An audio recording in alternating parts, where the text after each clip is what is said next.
If you want to move away from China, I say good luck. Vietnam, I was in Vietnam in the war, and I've been there maybe dozens of times since. Tough. India, yike.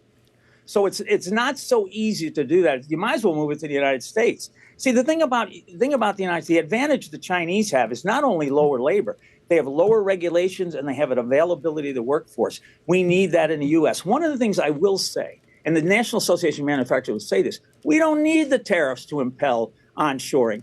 After the pandemic, when the supply chain was interrupted, there were all kinds of industrials trying to go here and say, we cannot depend on these long supply chains. The manufacturing goods are too important. We can't leave our prosperity in the hands of other countries that might interrupt them by happenstance or by intent. And so we ought to onshore. But it wasn't easy to do because there wasn't enough skilled labor, and the regulation is tremendous here. We need more workers. We need to upskill the American workforce. We need to convince people that manufacturing is an American calling, not just being a place where it's dark, dumb, and dirty. It's a place where you can keep your families warm and safe and dry and have the dignity of work around creation rather than transaction or service.